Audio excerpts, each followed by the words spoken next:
실전적인 이야기들, 그 다음에 주로 이제 1대1 상담을 오시거나 이렇게 사무실 방문하시면 제가 또 상담을 통해서 여러분들한테 했던 내용들을 간단하게 요약을 해가지고 오늘 이 자리에서 준비를 좀 해봤습니다. 아마 여러분들한테 조금이라도 도움이 됐으면 하는 바람으로 하고 있고, 2004년부터 저도 투자를 시작을 했던 것 같아요. 그래서 지금 벌써 이제 한 10년 정도 넘어가고 있고요. 그래서 대표님하고 2005, 6년경에는 또 카페, 은비노트 같은 그런 카페들 다음에 있었습니다. 그런 카페에서 또 투자 리딩을 같이 했었고, 부동산 112는 투자자이고요. 부동산 112는 투자하는 사람들이고 투자자이고, 그렇게 사람들이 모이다 보니까 점점 많아졌죠. 그리고 그래서 2005, 6년경에 카페도 만들게 됐고, 대표님 이제 경찰 아시다시피 경찰직을 그만두시고 본격적으로 10년 말 11년 초에 이제 부동산 112 브랜드를 갖고 오면서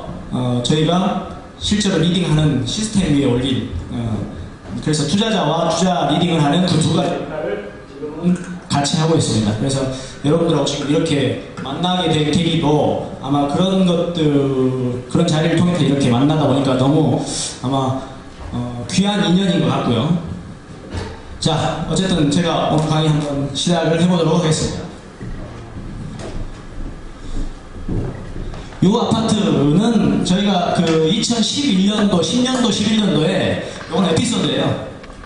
10년, 11년도에 저희가 대구 북구 같은데 대구 달서구, 북구 이런 데 투자를 상당히 많이 했었거든요.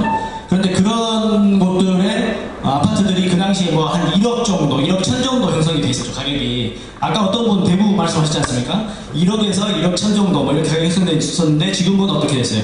한 1억 6, 7천 정도까지 가격이 엄청나게 폭등을 한 그런 조건을 갖고 있는데, 우리가 살 때도 2009년, 10년 말 11년 초 이럴 때는 한 9,500, 1억 정도의 가격을 형성을 하고 있어요. 그래서 우리가 준비를 해가지고 이 구간에 들어갔었는데, 문제는 그 이후에 10년, 11년 초 3월달 막 이럴 때 또 투자자들이 굉장히 많이 들어온 거예요. 우리한테. 우리가 투자했던 이런 지역들에. 그렇게 되면 투자자들이 많이 들어오게 되면 어떻게 되죠? 전세 물건이 많이 풀립니다. 일시적으로. 투자한 사람들은 한 명도 그 집에 들어가서 살거나 뭐 자기가 그 들어가서 거주를 하거나 할 분들이 아니죠. 다 전부 다 임대를 놓기 때문에, 그렇게 되면 일시적으로 전세가가 좀 밀리기도 하고, 매매가는 살포시 이렇게 뛰어 있으나 전세 가격은 뛰질 않고 정체되거나 살짝 빠져 있거나 뭐 그런 형태의 어떤 과정을 보이게 되죠. 그래서 저희가 굉장히 좀 고민을 했었어요. 매입은 조금 더 해야 되고 가격도 충분히 메리트가 있다고 생각을 하는 구간이었는데 전세가 너무 많은 거예요, 현장에. 그래서 그때 어떻게 했습니까? 혹시 투자하신 분들은 조금 아실 수도 있습니다. 어떻게 했을까요, 그때? 투자 한가 해보셨으니까 혹시 생각나는 아이디어 있으세요? 전세가 낮춘다. 그것도 돈 자금적으로 여유가 있는 분들한테 충분히 가능한 방법입니다. 또 투자해보신 분들 중에 반전세도 하나의 방법일 수 있죠. 근데 일반적이진 않는데 어떤 방법이 있느냐, 잔금 기간을 조금 길게 잡는 물건만 이렇게 매입을 하는 방법도 있겠죠. 요 지역에서 우리가 그 투자를 했던 어떤 그런 2011년 상반기에 3월달 이후에 투자했던 물건들은 매입하는 물건들을 전부 다 한 잔금 기간을 한 3개월, 4개월 정도씩 되는 것만 매수를 했어요. 부동산에다가 이런 조건의 물건을 앞에와 비슷하게 살 건데 만약에 잔금이 한 달, 두 달만 그 정도까지밖에 안 된다고 그러면 우리는 매입을 안 하겠다. 한 3개월 정도 이상 할 수 있는 물건만 매입을 하겠다. 그러면 어떻게 되냐? 상승 구간에서는 전세가나 매입가, 전세가나 매매가가 같이 상승하는 경우가 일반적인데, 그렇지 아까 같이 그렇게 투자자들이 몰려주면 일시적으로 어떻습니까? 전세가가 보합이 걸리거나 좀 빠지거나 하겠죠. 그런 경우에는 앞에 물건들이 좀 어느 정도 소화가 되어야 돼요. 그렇지 않으면 내 전세가를 제대로 받을 수가 없습니다. 그러면 예를 들어서 1억 천에 전세를 한 9천 정도 받으려고 했는데 전세가 자꾸 밀려있으면 8,500, 8,000, 7,500 전세를 받아진다는 거예요. 그렇게 되면 어때요? 그렇게 되면 투자 금액이 원래 예상보다 굉장히 좀 많이 들어가는 어떤 그런 상황이 될 수도 있겠죠. 그래서 그런 작은 어떤 스킬들 이런 정도는 제가 그냥 앞에서 한번 아시라고 말씀을 드린 것이고, 요런 지역 같은 경우는 지금 대구 북구 동천동, 뭐 구구동, 구암동 요런 일대예요. 대구 가끔 여기를 또 칠곡이라고 아시는 분들도 계세요. 네, 칠곡 톨게이트 통해서 들어가는 거기 때문에. 근데 이제 정확한 행정구역은 대구 북구고요. 여기는 이제 올해 또 6월달에 3호선, 대구 3호선 개통을 앞두고 있습니다. 그때도 호재는 있었어요. 3호선 때문에 가격이 무지하게 올라간 건 아니고, 이따가 중간에 제가 한번 설명을 드리겠지만 다른 이유 때문에 가격은 올라갔겠죠. 그런 이유들을 사실은 여러분들은 오늘만큼은 조금 캐치를 하셔야 됩니다. 보통 호재를 보고 이렇게 따라다니시거든요. 호재는 선반영되기도 하고, 호재가 이렇게 발휘됐을 때 직반영되기도 하고, 후반영되기도 하고 그렇습니다. 그러니까 그 호재만 보고 다니셨을 때는 아마 투자 성과가 잘 나지 않는 어떤 상황도 맞닥뜨릴 수 있으니까 그런 부분들 이해하시고, 그래서 지금 나와 있는 가격이 지금 시세는 뭐 요 정도 형성됐죠. 구체적으로 오늘 나와 있는 가격들 보니까 9,500, 1억, 1억 1,000 그 정도 했던 물건들이 마찬가지입니다. 1억 7천, 뭐 6,500, 1억 7,500 이렇게 나와 있죠. 수익률로 따지면 엄청난 수익률이죠. 그래서 누가 부동산으로는 굉장히 오래 걸리고 수익률이 조금 뭐 생각보다 안 나올 수 있다, 뭐 주식이 빗대어가지고 이야기하시는 분들이 계시는데, 아마 이런 안정적인 수익률을 얻어낼 수 있다고 하면 어떠한 투자보다도 훨씬 부동산 투자가 많은 성과를 주지 않을까. 그래서 한번 제가 앞에 한번 여러분 호기심을 좀 자극하기 위해서 한번 앞에 실어봤고요. 오늘 할 내용들은 저번에 한번 제가 이렇게 간추려서 했던 내용들 중에 이런 내용들 같이 여러분들하고 한번 살펴보도록 하겠고요. 초보 투자자의 자세와 그 다음에 수도권 시장이 움직이는 이유, 여러분들 많이 궁금하시죠? 왜 수도권 시장이 지금 열광을 하고 있고 자꾸 수도권 쪽으로 우리가 집중을 하는지, 그런 부분들. 그 다음에 어떤 지역은 가격 상승이 일어나지 않았던 지역인데 시기가 지나니까 갑자기 미분양도 없어지고 굉장히 투자하기 유망한 지역으로 바뀌고, 이런 원리들에 대해서 좀 알아봐야 되고, 아까 우리 회원님이 말씀하셨던 아파트 30채로 뭐 평생 이렇게 할 수 있는 그거에 대해서도 우스갯소리 같지만 또 실체가 있는 그런 이야기, 그 다음에 현장 부동산하고 또 그런 이야기, 저희가 하고 있는 가치 투자, 실전 투자, 이런 것에 대해서 한번 이야기 나눠보도록 하고, 부동산 실전적인 것에 대해서 한 번 더 이야기를 나눠보도록 하겠습니다. 여러분들이 그 처음에 투자를 할 때 굉장히 궁금해 하시는 분들이 있어요. 뭐부터 해야 되나? 뭐부터 해야 될까요? 부동산 공부를 하거나 부동산 투자를 하려고 하면 공부부터 해야 되나? 맞습니다. 돈은 기본입니다. 돈이 없으면 투자는 못하죠. 네. 그런데 돈이 있음에도 불구하고 투자를 안 하시는 분들이 계시더라고요. 그래서 제가 이렇게 여러 분들을 이렇게 상담하고 투자에 대해서 논의를 하고 하다 보면서 제가 느끼는 부분이었는데, 굉장히 이제 그분들 입장에서는 아마 그런 것 같습니다. 준비를 많이 하겠다라는 어떤 입장에 계셨던 것 같아요.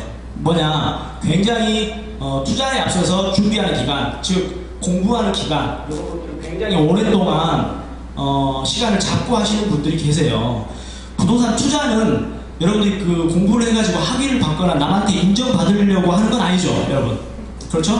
부동산 투자는 재테크의 일환으로서 어떤 수익을 얻으려고 이렇게 접근하시는 거고, 또 그런 가운데서 실제로 투자 수익을 얻어가려고 하는 행위입니다. 그런데 너무 이론적으로 공부를 많이 해가지고 이렇게 어떤 시기를 놓치거나, 그 다음에 공부를 하다 보면 또 이제 그 사실과 다른 이론적인 부분들이 굉장히 많거든요. 예를 들자면 양도세 같은 것들 공부하시다 보면 굉장히 뭐 걱정스러운 부분도 있고, 종합부동산세도 마찬가지고요.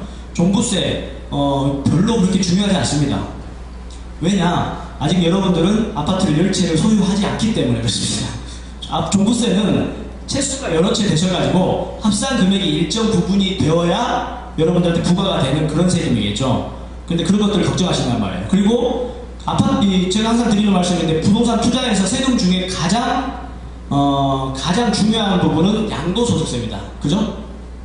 그래서 양도소득세라는 부분은 말 그대로 소득세이기 때문에 아파트 투자를 해서 어느 정도 가치가 올라가서 아까 같이 1억짜리가 1억 7,500, 1억 6,500이 돼서 매도를 했을 때 남는 금액만큼 그걸 가지고 세금을 일정 부분 내게끔 되어 있는데, 우리가 지금 투자하는 어떤 이유들 중에 하나가 그 양도소득세가 굉장히 작아졌거나 완화됐거나 또는 일정 부분 불리한 부분들이 폐지가 됐거나 했기 때문에 지금 예전부터 집중을 하고 있는 부분이거든요. 그래서 그런 부분들은 굳이 외우지 않더라도 외우지 않더라도 어떤 수익 나는 물건이 있으면 충분히 계산할 수 있는 부분이다 라고 말씀을 드리고 싶고, 그리고 여러분들 말고 또 굉장히 투자를 많이 하시고 굉장히 또 여러 채를 갖고 계신 분들도 별로 걱정 안 하고 하시잖아요, 그죠? 그러면은 그 행위를 같이 올라타셔도 무방하지 않겠는가.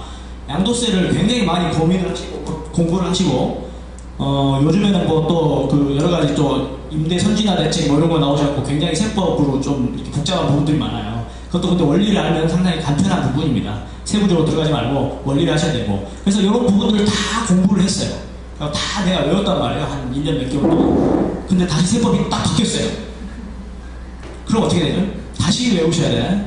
그럼 또 공부하시고 투자는 또 못하시고. 네, 그렇게 되실 수도 있습니다. 투자 행위가 1부터 10이라는 어떤 영역에 있다고 치면 1은 굉장히 이제 막 입문하시는 어떤 경우, 그 다음에 10이라는 영역은 초고수의 영역일 수 있어요.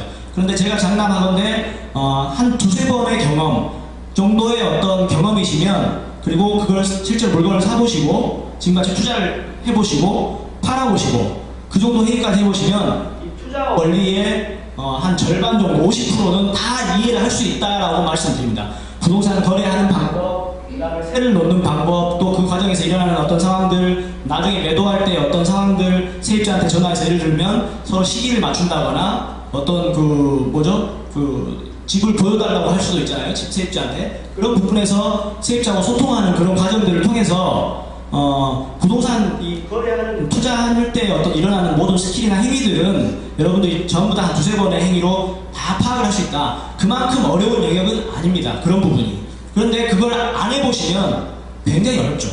왜냐하면 1억짜리 아파트 아까 1억 1천 주고 사셨는데 분명히 전세는 한 9천만 원이나 이렇게 주고 사셨을 거예요. 그럼 밖에 나가보시면 아직도 이런 행위를 안 해보신 분들은 머릿속으로는 어렴풋하게나마 전세 끼고 사면은 돈 2, 3천, 3, 4천이면 할 수도 있겠구나 라는 생각을 해보지만 엄두가 안 난다는 거죠. 안 해보셨기 때문에. 실제로 자기가 안 해보면 잘 모르는 얘기거든요. 그래서 그런 부분들은 본인 여건이 되셔서 본인이 그냥 할 수 있는 상황들, 또는 주변의 힘을 도움을 받으셔서 할 수 있는 상황들, 어떤 경우라도 좋습니다. 어쨌든 한두 번의 경험이면 두세 번의 경험까지 하면 충분히 그 영역은 이루어질 수 있는, 알아갈 수 있는 부분이고, 나머지 이제 그 5라는 영역을 지나서 6, 7, 8, 9, 10이라는 영역이 있겠죠. 그것은 실제로 많은 경험치와 그 다음에 여러 번의 오랫동안의 시간이 필요로 하는 그런 영역이거든요. 그건 뭐냐, 스스로 이제 물건을 골라내고 스스로 어떤 투자 지역을 선정해내고 그렇게 할 수 있는 그런 영역이라고 보시면 돼요. 그 영역은 쉽게는 안 됩니다. 그래서 여러분들은 사실은 그런 어떤 힘을 빌리시려고 저희한테 부동산 112에 이렇게 같이 소통을 하시고 항상 이 밴드에서도 활동을 하시고 하시는 건데, 6, 7 정도의 영역이면 적중률이 좀 떨어지겠죠. 경험이 아무래도 경험치가 좀 딸리는 경우들. 그 다음에 8, 9, 10으로 갈수록 굉장히 적중률은 높아지게 되겠죠. 그래서 부동산 112에다 가끔 이렇게 같이 투자 신청을 하셔가지고 우리가 투자 물건을 이렇게 해드리는 경우도 있지 않습니까? 그런데 어떤 분들은 뭐 세를 맞추는 부분에서 굉장히 우리한테 조금 굉장히 신경을 서로 소통을 하면서 굉장히 예민하게 반응하시는 분들도 계시고, 또 다른 부분에서 굉장히 이제 하시는 분들도 계시는데, 사실은 저희가 부동산 세를 맞추려고 이렇게 뭐 어떤 시스템을 준비한 건 아니고요. 조금 더 여러분들보다 조금 더 훨씬 더 조금 예리하게 판단을 해서 투자 성과를 높이려고 저희가 있는 거예요. 그러니까 투자는 한 5번 해본 사람보다 분명히 한 500번 해보신 분들이 굉장히 적중률이 높아지게 되어 있는 그런 영역입니다. 그렇기 때문에 그런 힘을 좀 빌려 가셔서 훨씬 더 좋은 성과를, 또 반대로 훨씬 더 실패 확률을 좀 줄이자라는 취지에서 저희가 그 가치 투자나 실전 투자는 하고 있는 것이고, 그래서 처음 투자하실 때 너무 이론적으로 너무 그런 쪽으로만 너무 접근하지 마시고 가벼운 책 정도 보시면 될 것 같습니다. 가벼운 책 정도 보시고 그 다음에 동기부여 받으시고 이런 공간들, 또 다른 어떤 공부나 모임을 통해서 소통을 하셔가지고 반드시 실전 투자 안정적인, 물론 본인 자금 여력도 따지셔야겠죠. 그런 부분에서 안정적인 투자를 꼭 해보시는 게 훨씬 더 유리하다, 투자로서는. 그런 말씀을 먼저 좀 드리겠습니다. 수도권 시장이 움직이는 것들에 대해서 굉장히 요즘 궁금증이 많으실 거예요. 혹시 알고 계시는 분 계십니까? 아마 이제 작년 하반기부터 제법 이렇게 조금 어떤 그 사인들이 많이 나왔고 신문이나 언론이나 그 다음에 이제 어떤 TV 같은 데서 그 다음에 우리 같은 동호회 이런 뭐죠 그 카페 같은 것들 이런 걸 통해서 수도권 움직임들에 굉장히 아마 거론이 많이 됐었죠. 그래서 지금은 어느 정도 다 알려진 이야기입니다만 수도권 시장 같은 경우는 한 2010년 이후로 사실은 공급이 부족했어요. 여러분들 아마 인지하고 계신 분들도 계실 것이고 그렇지 않은 분들도 계실 건데 수도권이 보통 우리가 포함하는 지역은 서울, 인천, 경기를 말씀을 드립니다. 그러면 서울, 인천, 경기가 한 250만 정도 이렇게 인구가 됩니다. 우리나라 인구의 250만 아니고 2,500만 우리나라 인구의 한 절반 정도 되죠. 그래서 그 수도권에서 거래되는 어떤 양이 우리나라 전체 거래량의 절반 정도 된다 이렇게 표현을 하는데 수도권 2,500만 정도 인구의 매년 멸실되는 주택, 노후주택 뭐 이런 것들 따지면 그 다음에 요즘에는 또 세대 분리하는 주택까지 있어요. 그죠? 1인 가구, 뭐 1, 2인 가구 증가한다고. 그런 주택들의 규모를 따졌을 때 매년 공급되어야 될 물량이 한 12만 가구에서 13만 가구 정도 된다라고 전문가들이 이렇게 통계를 내놓은 것들이 있습니다. 그런데 이제 조금 보수적으로 보시는 분들은 한 11만 가구, 10만 가구, 조금 공격적으로 보시는 분들은 한 17만 가구 정도 돼요. 그런데 평균적으로 따지면 한 12, 3만 가구 정도 된다라고 이렇게 판단하시면 되거든요. 그런데 사실은 2010년 이후부터 공급 물량이 사실은 굉장히 부족한 상황입니다. 왠지 아세요? 우리가 알고 있는 서브프라임 모기지 사태 있었죠? 예전에 금융위기 2008년 말에 그 다음에 2009년 초까지 그런 사태도 있었고요. 그 다음에 지방과 달리 서울 수도권은 굉장히 각종 규제책에 많이 묶여 있었습니다. 예를 들면 투기지역 정도 지정돼가지고 투기지역 같은 경우는 이렇게 유동자금이 절대로 들어올 수 없는 그런 구조를 만들어놨거든요. 보통 지방에서는 아파트 담보대출이 한 60% 정도까지 여러분 일반적으로 받으시잖아요. 그리고 조금 그 이금융권 조합 같은데 수협 같은데 찾아가시면 70% 80%도 대출도 나오기도 해요. 그런데 그렇게 묶여 있어 버리면 기본적으로 40%로 대출이 제한됩니다. 그리고 그것도 DTI라고 해가지고 자기 소득 대비 부채 상환 비율을 따져서 한 30% 35%가 대출 안 되는 경우도 있어요. 그렇게 되면 굉장히 이제 여유자금이나 이런 어떤 유동자금들이 그 투입이 될 것들을 차단시켜 버리는 거죠. 그래서 그런 행위 때문에 수도권은 어찌됐건 움직이질 못했어요. 그러다 보니까 어떤 현상이 일어나죠? 공급자 입장에서는 공급을 하지 못하는 거죠. 팔려야 분양을 할 거 아니에요. 그죠? 부동산 경기가 좋지 못하면 팔 수가 없습니다. 그러면은 땅을 사놓고 아파트를 지어서 분양을 하려고 마음을 먹었던 건설사들도 결국에 분양을 못하게 되죠. 그래서 자꾸 미루게 됩니다. 그런 과정에서 토지비를 지급을 못하고 이런 것들은, 이런 회사들은 가끔 부도가 나서 또 이렇게 넘어가기도 하고 그러는데 어쨌든 그런 이유로 수도권 시장은 한 10만 가구 이하로 계속 공급이 되기 시작했어요. 주택이 부족하죠, 지금 상황이. 주택이 부족한 상황이고, 그래서 여러분들이 알고 계시는 2010년 이후 2010년 말부터 계속 전세값이 폭등하게 된 겁니다. 전세값이 왜 이렇게 올라가냐라고 봤던 거는 뭐냐면, 그 이유를 따져보면 사실은 간단합니다. 물건이 부족해서, 지금 사용자는 있는데 물건이 부족해서 전세값이 올라가는 그런 형태의 어떤 상황을 보이는 거고요. 2010년 초까지는, 상반기까지는 앞에 재고물량 같은 것들, 미분양주택, 이런 것들, 보금자리주택, 이런 것들을 통해서 어느 정도는 조금 해소가 됐었는데, 이제 본격적으로 그걸 따라잡을 수가 없는 거예요. 이 물건이 적은 어떤 그런 형태의 어떤 상황을. 그래서 10년 말, 11년 초부터는 본격적으로 이제 그 물량이 부족한 어떤 상황이 이제 벌어지는 거죠. 그게 뭐냐면 전세값이 꾸준히 계속 올라가는, 11년부터는 계속 전세값이 올랐습니다. 그래서 어땠죠? 작년 같은 경우에는 미친 전세값이라고 표현할 정도로 전세값이 많이 올랐습니다. 네. 그래서 수도권에서는 지금 전세값이 물건이 부족한 거에서 기인해가지고 전세값이 굉장히 폭등하는 어떤 그런 형태를 띠는 거고, 그러면은 물건이 부족해서 가격이 올라가는 조건을 하나 갖췄고요.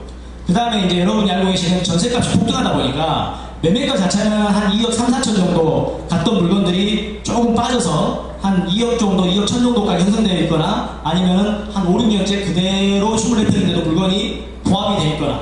근데 전세가 어때요? 2억 3, 4천에 전세가 한 1억 4천 정도 형성이 되어 있던 그런 지역이 전세가 부족하다 보니까 물건이 계속 가격이 올라가죠, 전세값이. 그러다 보니까 1억 5천, 7천, 8천, 9천까지 지금 올라가 있습니다. 그러면 이게 조금 더 가면 어떻게 되죠? 역전세라고 들어보셨나요? 역전세 아마 들어보셨을 거예요, 여러분. 역전세는 들어보셨는데 역전세는 여러분들이 아마 익숙하게 들어본 것처럼 잘 일어나는 상황은 절대 아닙니다. 역전세라는 거는 그 일부 지역에 일부 기간 동안, 약간의 기간 동안 그렇게 가끔 나타나는 현상이지 일반화될 수가 없어요. 일반화돼버리면 망하는 거죠, 나라가. 예, 일반화되면 어떤 상황이냐면 매매가는 그래서 더 빠져가지고 또는 그대로 고압을 유지해서 2억 정도를 유지하고 있고 1억 8천, 9천 하는 전세가가 드디어 2억을 넘고 2억 1천, 2천이 가버리면 그럼 어떻게 돼요? 전세금을 내주는 집주인의 최고의 수단이 뭡니까? 집을 처분해서 전세금을 내주는 건데 처분해도 나오지 전세금이 다 안 되는 그런 사태가 속출하겠죠. 그게 한두 건이 아니고 우리나라에 있는 대부분의 전세집이 그렇게 된다고 생각해보세요. 우리나라뿐만이 아니고 우리나라 다를 포함하지 않고 그냥 수도권에서만 그런 일들이 몇 군데 지역에서 일어났다고 생각해보시면 난리가 납니다. 뭐 일단 공장도 문을 닫아야 되고 내수가 죽고 소비도 일어나지 않고 각종 어떤 소송 사태가 일어날 것이고 경매가 넘어갈 것이고 난리 나죠. 그 상황이 뭐였냐면 미국의 그런 금융위기 사태가 왔었던 그런 담보대출이 일정 부분 나갔죠. 담보대출이. 그런데 집값이 그 금액보다 빠졌죠. 그러다 보니까 은행에서 만기가 돼서 금융을 회수하려고 하는데 집값이 더 대출 나간 것보다 빠져있는 거예요. 그래서 어떻게 되죠? 이게 상황이 안 되겠죠. 그래서 어떤 상황이 발생되는 건데 비슷한 상황이 생기는 거죠. 그래서 그런 일은 잘 일어나지 않습니다. 그런 일이 일어날 것 같으면 어떤 행위를 하냐면 나라에서는 부동산 부양책을 쓰기 시작합니다. 자본을 돌리기 시작해요. 그래서 왜냐면 그런 다음에 다시 원래대로 회복을 시키려면 굉장히 많은 대가를 치러야 되거든요. 그래서 그것들을 잘 알아요. 나라에서도.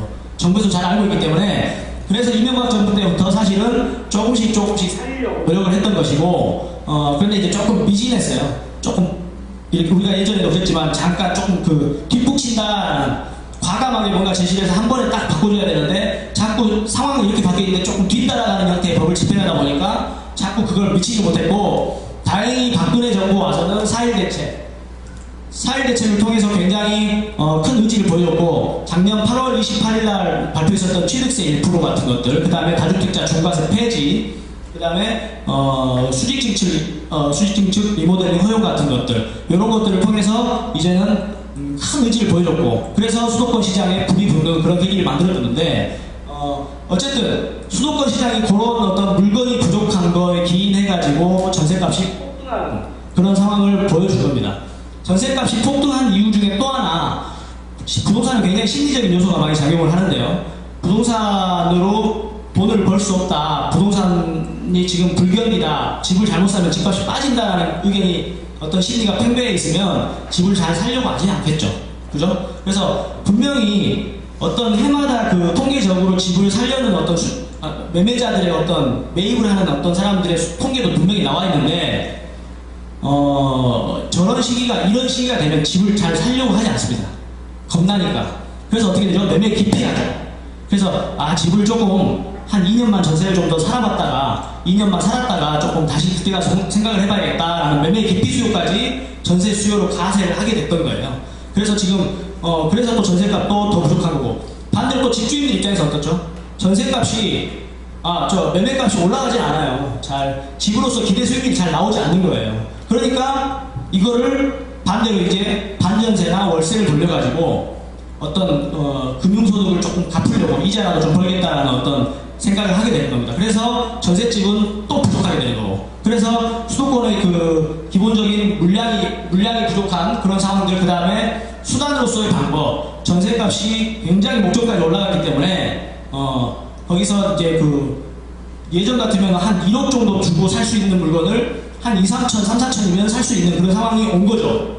그래서 그런 상황들까지 왔었고 그 다음에 또 하나의 어떤 것들은 뭐냐면 정책이라는 부분 아까 설명드렸다시피 4.1 대책, 8.28 대책을 통해서 굉장히 이제 정책적으로 날개까지 달아주는 그런 형태의 어떤 액션을 취해주다 보니까 요 삼박자가 같이 맞아떨어지면 어때요? 투자자들은 경험상 봤을 때 굉장히 투자로서의 수익이 날 수 있는 확률이 이제 높아진다라고 느끼는 겁니다. 그래서 투자자들이 조금 더 빨리 움직이는 거죠. 수도권 같은 경우는 지금 그런 상황이 와 있다. 예전에 수원의 영통에 24평 아파트가 얼마였습니까? 24평이 2억 3천 4천 했었죠. 그때 우리 해운대 신도시 집값이 얼마였죠?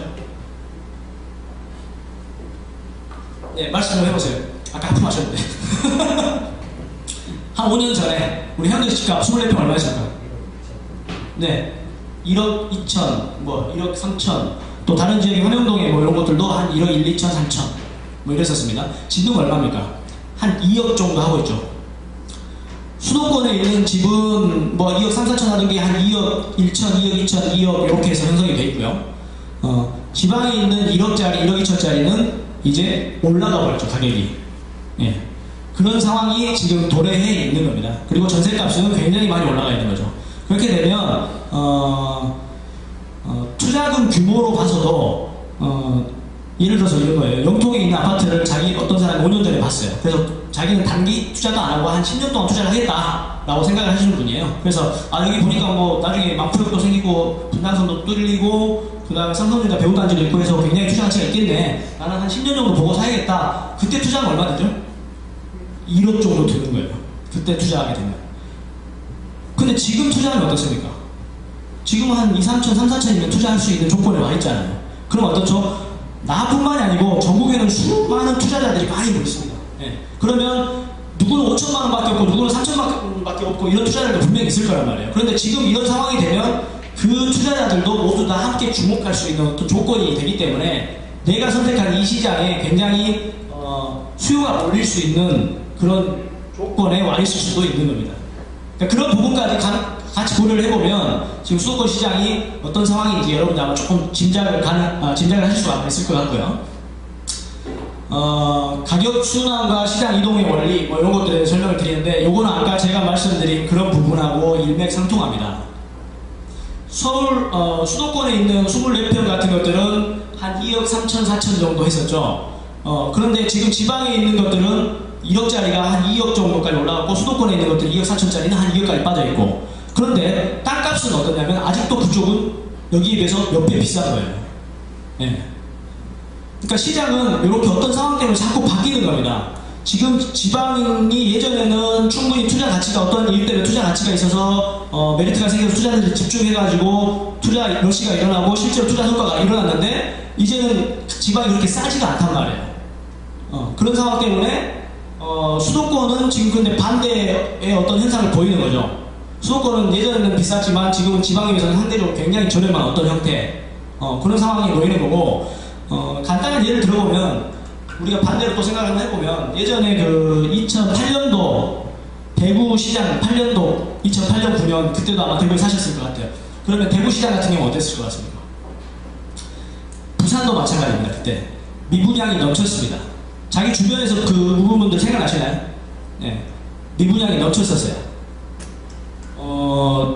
문현동 태릉대시 하여튼 문현동에 세종 그랑시아 지금 우리가 하고 있는 거 그런 것도 있지만 그 다음에 저기 해운대 대우이안 이런 것들 굉장히 할인율을 높게 나왔었습니다. 한 25% 30%씩 미분양이 너무 많다 보니까 그 대구도 마찬가지였어요. 그런데 그런 시장이 갑자기 1, 2년 만에 상황이 역전되는 거예요.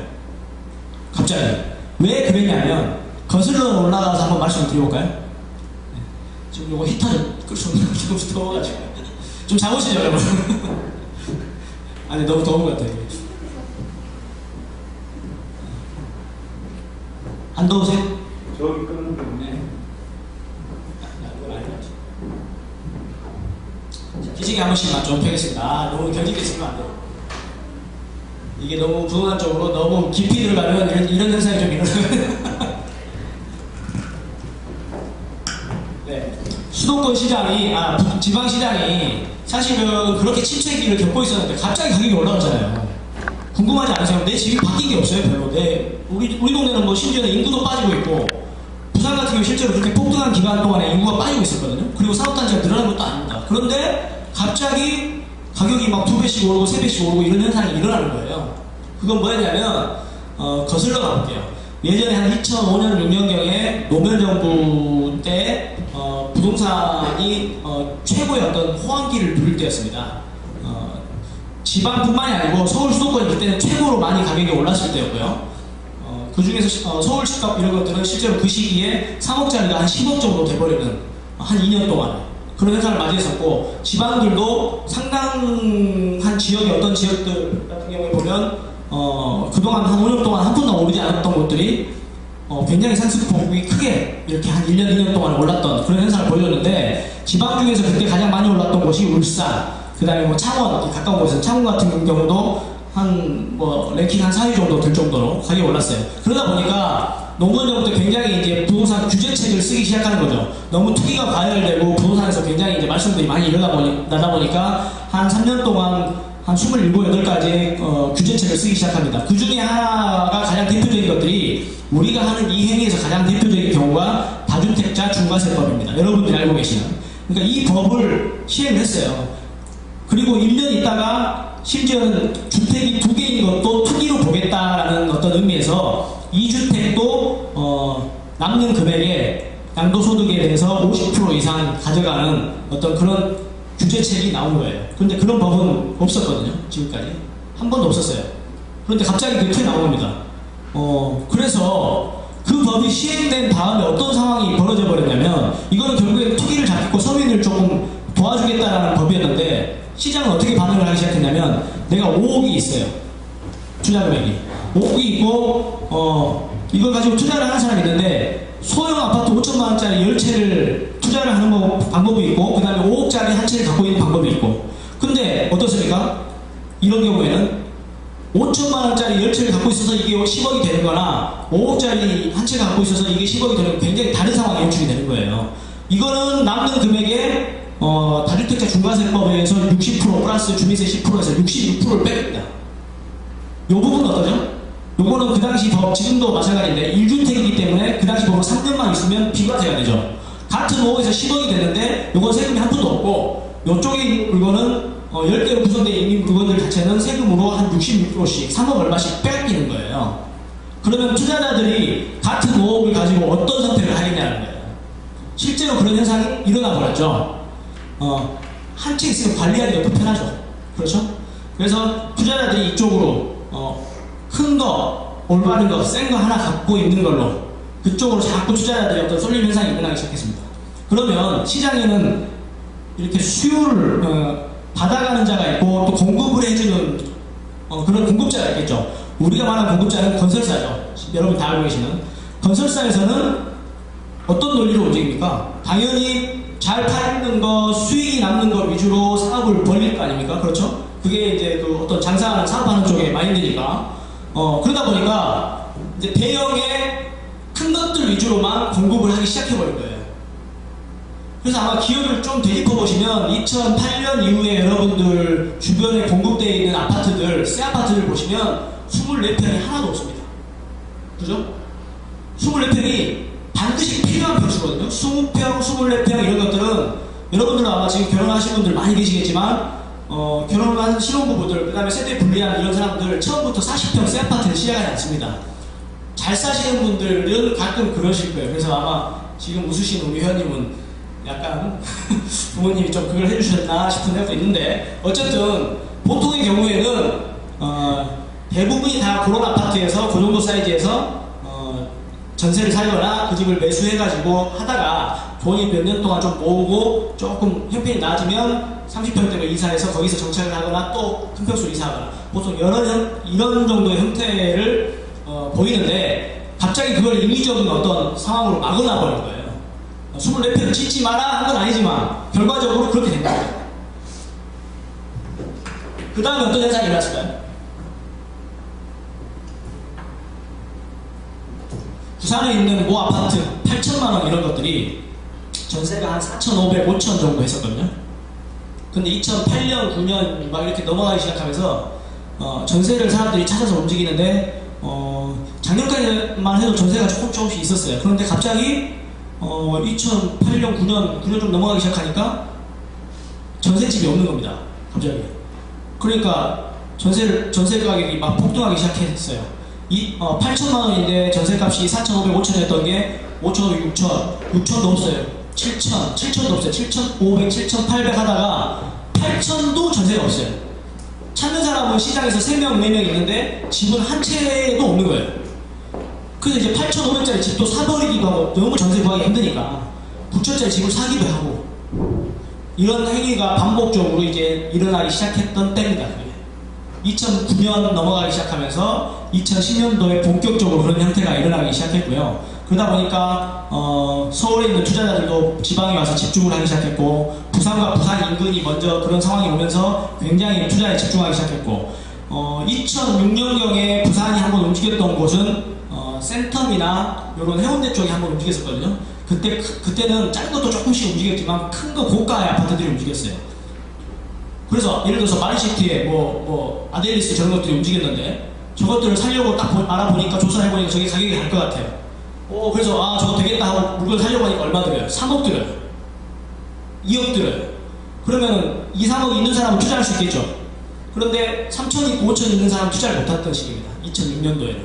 그런데 어때요? 2009년으로 접어 들어오면서 소형 아파트들이 갑자기 가격이 폭등하는 어떤 그런 구조이다 보니까, 그런 아파트들은 매매가 8,500에 전세 7,500, 8,000 이런 현상들이 오게 되는 거죠. 그러면 이런 것들은 너도 나도 다 투자할 수 있는 어떤 조건인 거죠. 우리가 5천, 1억은 없어도 한 2, 3천 다 있는 겁니다. 그래서 투자자들이 굉장히 기하급수적으로 늘어나는 그런 현상들이 일어났습니다. 일부 네티즌들, 카페를 통해서건, 입소문을 통해서건, 그리고 소문 듣고 또 해보니까 쉽거든요. 그러니까 굉장히 또 성과가 많이 나오고 하니까 굉장히 이제 기하급수적으로 투자자가 늘어났고, 부산과 부산 인근이 굉장히 먼저 가격이 그렇게 폭등하는 그런 현상들이 일어났습니다. 그런데 이 행위는 이 상황은 그리고 이때 같이 올라간 지역이 이제 조금 세종시 때문에 이슈가 됐었던 대전 같은 데가 부산하고 비슷하게 같이 올랐어요. 그래서 이런 상황들로 해서 2010년 한 해 동안에 굉장히 높은 상승률을 기록을 했었고, 그에 2010년 말에 이렇게 뉴스들을 보면은 사하구가 1등이고 해운대구가 1등이고 돌아가면서 부산 시내에 있는 각 구들이 돌아가면서 전국 상승률 1위 몇백 개가 있는 그 도시들 중에 계속 돌아가면서 1위를 차지하는 어떤 그런 현상들을 보여줬었고요. 그때 어떤 상황에 와 있었냐면, 요것에 좀 주목을 해볼 필요가 있어요. 그때 이제 부동산 112가 대표님도 그때 이제 본격적으로 경찰을 퇴직하고, 물론 이전부터 또 경찰로서의 받는 월급은 아무런 의미가 없었던 시절이었습니다. 이미 대표님은 투자를 해와서 부동산에 굉장히 엄청난 성과를 좀 내셨기 때문에 그 전에도 이미 그만두려고 굉장히 노력을 많이 하셨었어요. 그런데 이제 이 사인을 보실 거예요. 부동산에 대해서, 이 부산에 대해서 부산장이 흘러가는 사인을 보셨는데, 중요한 건 부산은 이제 2010년 말 11년 초 다 끝났잖아요. 그런데 이와 같이 흐를 시장이 있었다는 겁니다. 지금 울산에도 오셨고 대구에서도 지금 투자를 하셨던 분도 오셨고 그러는데, 지금 이런 현상이죠. 부산은 벌써 이렇게 100이 기준이라고 하면 2008년 이후에 100에서 132까지 올라갔는데, 대전도 비슷하게 상승률, 높은 상승률을 기록했죠. 그런데 인천은 뒤로 갔고요. 수도권이었으니까. 그리고 지금 울산, 대구, 광주 이런 데 있죠. 전라도, 광주, 지금 살고 계신 울산, 그 다음 대구 이런 데는 요 정도 수치에서 100이라는 곳이 기준이면 거의 거기서 그냥 횡보장을 하고 있었어요. 그런데 투자자들은 눈치를 좀 빨리 챘죠. 이 법은 유효하고, 왜냐하면 2009년 3월 16일 날 다주택자 중과세법을 유예하겠다, 2010년 말까지, 이런 법의 역할이 또 컸어요. 그랬는데 그 법이 10년 말에 끝났어야 되는데 10년 말 12월 달에 한 번 더 연장을 해줬습니다. 2012년 말까지 2년 더 연장을 해주겠다. 그게 확정은 됐어요. 근데 확정이 됐던 이 시기에도 보시다시피 이런 현상을 보이는 겁니다. 가격이 아직 안 올랐죠. 100일 기준에서. 그래서 투자를 했던 해봤던 투자자들은 이제 움직이기 시작했어요. 점프를 하기 시작했죠. 그래서 부산을 버리고 이제 부산에서 수익난 것들을 수익 실현을 해서 울산이나 대구나 구미 같은데, 포항 같은데, 전라도, 광주 같은데, 실제로 저희 112가 투자를 많이 진행을 했었던 그런 지역하고 비슷한 어떤 그런 움직임을 보이면서 굉장히 그런 곳에 투자를 많이 했습니다. 그러니까 그러니까 이런 것들을 아마 여러분들이 그때 눈치를 채셨다고 그러면 어땠을 것 같아요? 분명히 아마 투자에 동참을 했겠죠. 그죠? 예. 그냥 이제 보통 투자자들이 움직이는데 소문 듣고 움직이고, 그냥 전세가하고 매매가하고 별로 차이가 안 나니까 전세가율이 높으니까 그냥 그런 개념으로 움직인다라고 생각하시는데 사실은 다 원인이 있고 이유가 있고 그런 겁니다. 예전에는 분양권이 움직였던 그런 시장이 있었고 지금 어떠한 상황 때문에 이유가 바뀌어가지고 상황이 바뀌어가지고 이제 일반 아파트, 소형 아파트 가격이 올라가는 그런 형태의 어떤 시장 흐름으로 바뀌는 그런 상황이 된 어떤 상황이 오는 것이고요. 그래서 우리 같은 투자자들은 또 그런 부분을 또 인지하면서 지금 뭐 나머지 지역들로 굉장히 이제 점프를 해서 많은 수익률을 거두는 어떤 그런 결과를 보여주는 거죠. 지금 1억 1천에 사가지고 1억 7천 이게 뭐 가능한 일입니까? 일본 사람들이? 이거는 뭐 굉장히 고수들만 뭐 할 수 있는 투자다 이런 생각을 아마 하고 계실 건데 요 시기에는 그런 행위가 지금 가능했다는 거예요. 그런데 아까 제가 수도권에 대해서 잠깐 힌트를 드렸습니다. 수도권이 어떻게 움직이고 있나요? 수도권도 지금 요거와 비슷한 어떤 그런 형태의 움직임을 좀 보이고 있습니다. 하나 말씀드리면 그 여러분들 가끔 말씀하시는 것 중에 전세가율이 높다라는 거 그런 의미 아시죠? 전세가율이 높다. 매매가 대비 전세가율이 높다는 거는 뭐 80%다 90%다 이런 이야기입니다. 전세가율이 높다는 거는.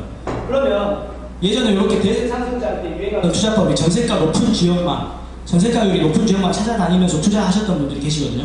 그런 시장, 이런 시장에는 그런 투자법도 맞긴 맞아요. 근데 이제 그게 목적이 되면 안 됩니다. 전세가율 높은 아파트가 무조건 가격 상승한다 그건 아니거든요. 왜냐하면 가까운 부산에 옛날에 모라동에 뭐 모라주공 그날 다대포 같은 데도 많이 있었어요. 그런 아파트들이 얼마였습니까? 2002년도에 5,300이 전세 5,000이었습니다. 예. 그러면 이제 그런 투자법으로 개념을 잡고 움직이신 분들은 그런 아파트를 사놨겠죠. 예. 그래서 한 3,400 들여서 사놨어요. 이제 곧 올라가겠지 생각해서. 근데 그게 2013년, 4년, 5년, 6년, 7년, 8년까지 계속 똑같죠. 한 푼도 안 오르고. 어떨 때는 한 5,500 가는 듯 하다가 또 어떨 때는 5,300으로 빠졌다가 다시 5,200 갔다가 5,400 갔다가 그리고 전세가는 계속 5천만 원. 뭐 사고 팔기 연습하는 것도 아니고 그거 사갖고 뭐합니까 도대체. 그죠? 오르는 게 오를 만한 물건을 고르는 게 1번입니다. 그리고 두 번째가 이제 전세가율 높은 것들 그 다음에 이제 뭐 어떤 그 돈이 좀 작게 들어가는 것들 어떤 방법을 연구해가지고 그런 조금 그런 테크닉을 위해서 수단으로서의 방법이 이제 전세가율이 높은 부분 그렇게 좀 생각을 하시면 아마 이해가 좀 빠르실 것 같아요. 야 아파트 30채로 평생 놓고 이거 뭐 좀 궁금하십니까? 네. 예. 저번에 그때 제가 잠깐 말씀드렸는데 이게 이거는 사실은 이제 밖에서 보면 사실 터무니없는 이야기예요. 혹시 그 카페 그 제가 가끔 그 실전 투자 이야기 많이 글을 좀 쓰는데 재작년에 아마 썼던 내용 중에 아마 이 내용이 있었던 것 같아요. 그래서 이제 굉장히 조금 제가 뭐 모르는 분들한테는 뭐 비난도 받았어요. 무슨 아파트도 한 채도 없는데 30채 같은 소리 하고 있네 뭐. 네? 그리고 뭐 조금 이제 책 보고 공부하시는 분들, 공부만 하시는 분들 이런 분들은 그건 말이 안 된다. 다 네가 생각해도 될 것 같냐. 그래서 그러면은 지금 어떻게 투자하고 계십니까? 난 투자 공부만 3년째다. 내가 책을 너무 얼마나 많이 봤는데 선대인 이런 이야기 하면서 또 이야기 하시는 거야. 폭락시대가 왔다고. 근데 어쨌든 우리는 벌었다는 거. 네. 그래서 이건 이제 아파트를 지금 한두 채 정도 이렇게 투자를 해보시고 하시는 분들은 약간 조금 애매한 이야기예요. 잘 감이 머릿속에서 감이 잘 안 오실 수도 있습니다. 근데 한 5채 정도 넘어가시고 투자를 이제 조금 한 2, 3년 정도 이어오시고 하시는 분들은 아까 우리 회원님이 말씀하셨던 대로 이게 목표다라고 할 정도로 이제 머릿속에 아마 이런 것들이 들어올 거예요. 투자를 시작을 하셔가지고 어떤 사람이 굉장히 고생을 많이 하시고 고생한 건 아니죠. 돈을 벌었으니까. 그래서 2009년 이후에 부산장 그리고 흐름 잘 타서 2010년 말 11년에 대구, 울산, 뭐 국민 이런 시장들 요걸 잘 탔습니다. 그래가지고 잘 회전시키고 잘 팔았어요. 팔 거 팔고 했더니 이게 이제 아파트가 굉장히 이제 늘어났어요. 아파트가 늘어난 건 사실은 자산이 늘어났다는 이야기입니다. 아파트 세수가 중요한 것보다는 사실은. 그래서 실제로 한 3년, 4년 정도 이렇게 한 5년 정도 했는데 이제 진짜로 목표를 채우셨어요. 30채를. 그래서 제가 이제 그만하시고 노세요. 그랬어요. 이제 투자하지 마세요. 그랬어요. 1년에 그냥 아파트 이제 한 채씩만 팔고 그냥 이렇게 그렇게 지내세요 라고 했습니다. 5년 정도 되셨고 한 두어 채 갖고 시작했는데 큰 파도 잘 만나가지고 20, 30채를 만들어 놓으신 거예요. 30채가 됐기 때문에 이제는 그만 투자하셔도 되고 그냥 거기서 나오는 돈 갖고 쓰셔라 라고 했어요. 그래서 5년째 됐을 때 아파트 이렇게 자기가 갖고 있는 것들이 여러 지역에 여러 군데일 거 아닙니까? 한 3, 4년 동안 5년 동안 투자를 했기 때문에 제일 많이 오른 거 보니까 한 5천만 원 정도 올라 있는 거예요. 예. 그래서 그러니까 5천만 원 올라 있다라기보다 한 5천만 원 정도 나오는 거죠. 투자금 한 2천만 원 들어갔고 수익금 따져보니까 한 3천만 원 되는 거예요. 세금 빼고도. 그래서 한 5천만 원이 나오는 거예요. 그래서 그걸 팔아서 그냥 써요. 적금하지 말고 그냥 쓰시면 돼요. 그럼 어떻게 됩니까? 아파트 29채가 떨어지겠죠? 좀 있으면. 예. 그럼 이제 좀 허전하긴 할 건데 그래도 그냥 쓰라고 그랬어요. 예. 다음 연도 돼서 또 그 중에 제일 좋은 것들, 제일 잘 팔리는 것들, 제일 돈이 될 만한 것들을 골라서 또 팔았어요. 또 5천만 나왔어요. 그래서 그냥 또 써요. 계속 써도 됩니까? 쓰세요. 예. 적금 넣지 마시고. 다음 연도에도 또 팔았어요. 27채, 26채, 뭐 이렇게 되겠죠? 30채, 뭐 여기서 26채, 25채. 5년이 더 지났죠. 26채까지. 그래가지고 이제 팔려고 또 봤는데, 대구 같은 시장이 갑자기 나타난 거예요. 뭐 아파트 뉴스 보니까 뭐 대구 단서구가 1등이고, 뭐가, 어쩌고 뭐 물량이 부족해가지고 청약 열풍이 불고, 뭐 청약하는 데마다 줄을 서기 시작하고, 뭐 이런 상황이 생기는 겁니다. 이걸 한 채를 이제 똘똘한 거를 한 채를 다시 올해 팔아서 쓰려고 보니까 이건 8천만 원 나오는 거예요. 아파트 한 채 파니까. 지금 8천만 원 나오시겠네요. 그죠? 대구 하나 파시면. 투자금하고 수익금하고 파시면 아마 나한테 손에 쥐는 돈이 한 8천만 원, 7, 8천만 원 정도 되실 수 있을 것 같아요. 한 채를 팔았더니 8천이 나와요. 나는 4천만 원만, 5천만 원만 써도 충분한데 8천이 나오는 거예요. 그죠? 그럼 어떻게 돼요? 5천 쓰시고 이제는 뒤로 한 채 다시 홀딩. 그죠? 26채, 27채. 3년 더 있으니까 또 똘똘한 거 찾아보니까 이제 1억이 나오기 시작해요.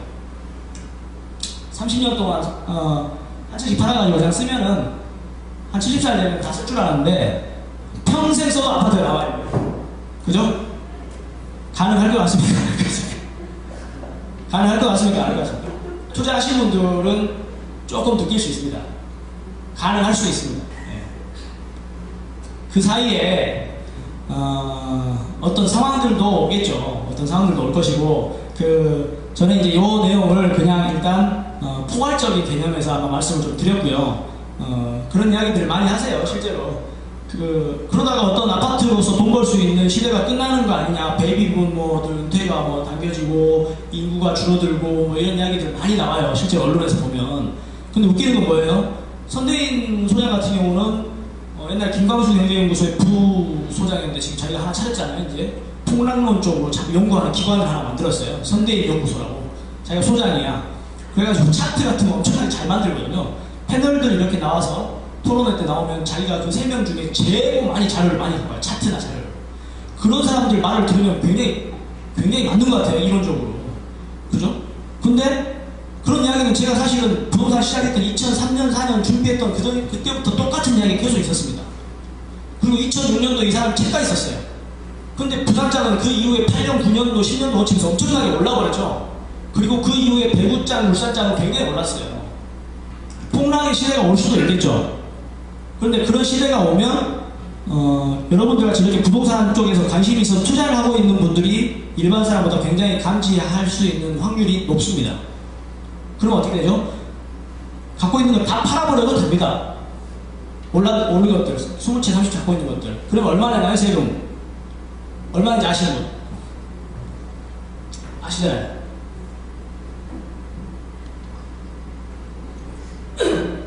양도소득세가 1월 1일부터 12월 31일까지 내는 금액에 합산을 해가지고 과세 구간이 정해져 있거든요. 그래서 최고 세율이 많이 남으면 최고 수익이 얼마 되냐면 38%입니다. 38%. 그럼 남는 거 다 내버리세요. 그냥 다 팔아가지고 한꺼번에. 그렇게 하셔도 된다는 겁니다. 인구가 줄어든다고 했어요. 2018년도에 공식적으로 최근 몇 년 동안 그렇게 이야기를 하고 있었어요. 그런데 작년에 정경 발표했죠. 인구 통계를 내는 방법이 잘못됐다. 옛날에 한 30년 전에 만들어 놓은 그런 방법을 하다 보니까 통계가 잘못됐다. 그래서 공식적으로 우리나라 인구가 줄어드는 건 2025년부터다라고 합니다. 2018년부터 인구가 줄어들어서 가격이 뭐 아파트 가격이 뭐 좋지 않다 뭐 이런 이야기들을 많이 했었거든요, 전문가들이. 이런 어처구니 없는 경우가 오겠어요. 그럼 이제 2025년부터 가격이 빠져야 되나요? 그렇죠? 말이 안 되는 어떤 그런 행위들. 우리는 투자자이기 때문에 투자를 할 수 있는 기간 동안에 집중하셔가지고 제발 그때까지는 좀 수익이나 좀 잘 내면서 그렇게 투자 행위를 이어가자. 뭐 안 오는 시대가 또 뭐 올라가지 않는 시대가 오겠죠. 그리고 이제 어떤 IMF 같은 상황들, 분명히 금융위기 같은 서프라임 위기 사태 뭐 이런 것들이 올 수 있습니다. 그렇지만 그런 상황이 오면 국가 비상사태인 거죠. 그러면은 다니고 계시는 어떤 직장들도 다 위태로우실 거고 사업하시는 분들은 망합니다. 분명히. 그리고 여러분 혹시 또 주식 투자 아직도 하고 계시는 분도 계시고 그러겠지만 그런 주식 같은 경우는 바로 부도나고 깡통 되는 거예요. 주식 조각 되는 거예요. 근데 아파트 같은 것들 특성이 뭐냐면 그런 위기 상황이 빠져나가면 원래 가격에서 다시 회복해서 다시 가려고 하는 그런 특성이 있습니다. 그거는 왜 그러냐면 실물 자산이기 때문에 그래요. 우리 같은 투자자는 아파트에 투자를 많이 들어간다고 한들 1000세대 아파트 있으면 그 중에 10%밖에 안 돼요. 우리 같은 투자자들은. 나머지 90%, 900세대 이상들은 대부분 그것이 필요해서 그 자금을, 그 전세금을 주고 실제로 사용하는 사람들이고 또 그 대가를 지불하고 그것을 매입해서 실제로 거주하고 있는 분들이고 그렇습니다. 이런 분들이 뒤에서 굉장히 안정적으로 받치고 있기 때문에 부동산이 굉장히 안정적으로 움직이는 거예요. 특히나 아파트 같은 것들이. 그런 이유를 좀 아셔야 되고요. 부동산에 실제로 이제 나중에 우리 112에서 같이 할 수도 있고 그 부동산에 거래를 하시다 보면 요건 이제 조금 이제 뭐 어떤 좀 당부드리는 말씀일 수도 있어요. 투자하시는 분들 중에 약간 버릇을 좀 잘못 들으신 거예요. 그런 분들 중에 어떤 행위를 하시는 분들이 계시냐면 부동산에 가서 아파트 한 2채 사는데 뭐 아파트 한 20채 사는 것처럼 굉장히 가오를 잡아요. 그죠? 부동산을 가서 막대하는 거죠. 쉬운 말로 하면. 아, 내가 뭐 소장님 뭐 여기서 뭐 내가 아파트 많이 살 건데 뭐 하면서 자기가 투자자다 이겁니다. 근데 그렇게 하시면 안 돼요. 부동산은 아마 이렇게 좀 잘 유대관계를 만들어 놓으시면 굉장히 내 물건을 나한테 어떤 좋은 물건을 나한테 잘 해주시고 그 다음에 앞으로 내 물건을 또 팔 때도 원래 파는 것의 기본은 뭐냐면 내가 샀던 부동산에 한번 놓는 게 기본이에요. 왜냐하면 내 집의 어떤 상황이나 어떤 사정들을 굉장히 그 부동산이 제일 잘 알고 있기 때문에 그런 겁니다. 그래서 그 부동산에 1번으로 기회를 드리고 그 부동산이 뭔가 이제 내가 원하는 기간 동안 잘 일을 처리하지 못한다거나 어떤 마음에 들지 않는 부분이 계속 보인다거나 하면 이제 매도할 때 다른 부동산에 이제 같이 이렇게 여러 군데 뿌려서 이렇게 작업을 하는데 그 부동산하고 잘하면 훨씬 더 나한테 좋은 어떤 상황들을 만들어줘요. 저희 같은 경우도 실제로 저희는 투자 행위를 많이 하잖아요. 몇백 건씩 뭐 이렇게 하니까 어떤 부동산들에 가서 이제 굉장히 좀 우리가 갑의 입장에서 이야기할 수도 있어요. 그런데 그 갑은 어떻게 바뀌냐면 현장 상황이 말해주는 거예요. 물건이 없으면 물건을 갖고 있는 쪽이 갑이에요. 그죠? 그러면 그 물건을 핸들링하고 있는 소장님이 갑인 거예요. 물건이 많을 때는 우리같이 많이 사주는 사람이 갑일 수도 있겠죠. 그죠? 그러면은 뭐 아리가또 할 수도 있을 겁니다. 우리가 하는 대로 계속.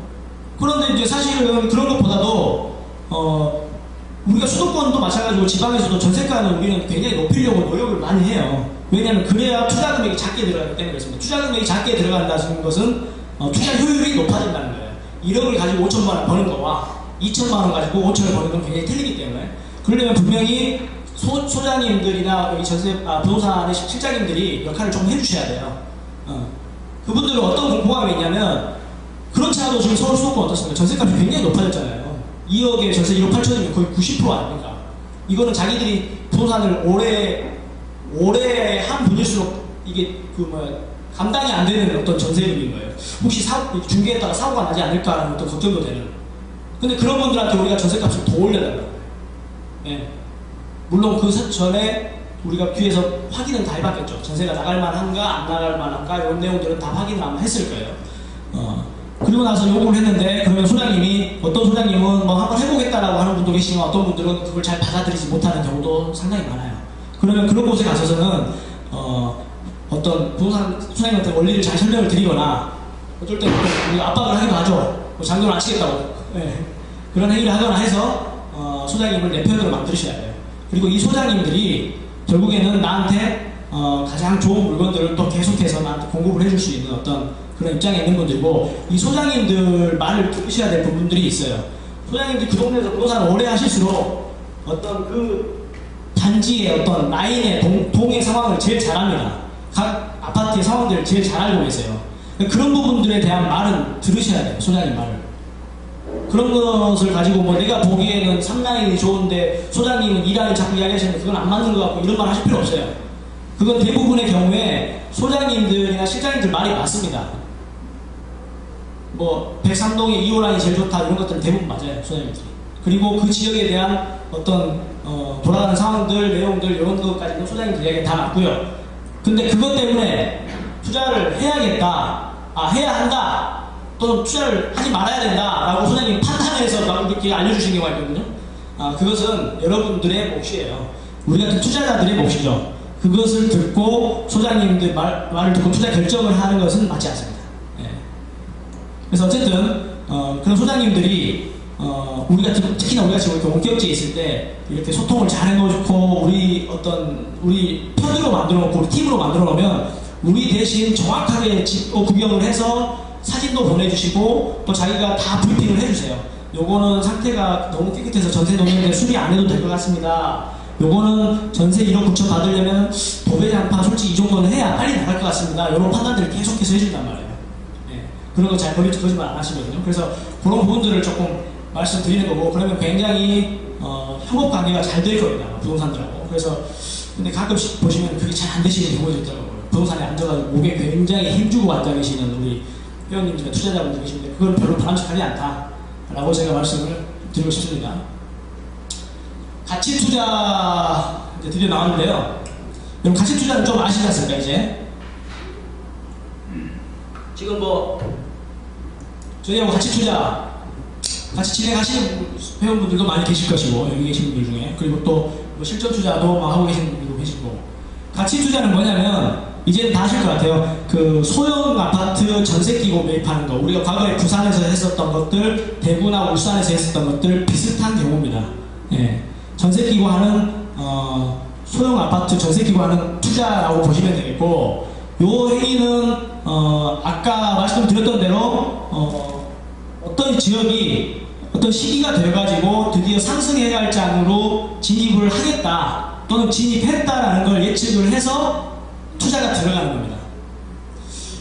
여기 뭐 일반인이 절대 따라올 수 없다, 물건을 매입하는 요령 뭐 이런 것들에 대해서 간단하게 설명을 드리면, 그러면 우리가 이제 어떤 상황이 바뀌어가지고 부산 같은 경우는 이제 아파트 가격이 뜨기 시작할 거 아니에요? 그죠? 근데 그런 것들 눈치를 빨리 채면은 우리가 좀 투자를 할 것이고, 근데 일반 사람들은 어떻습니까?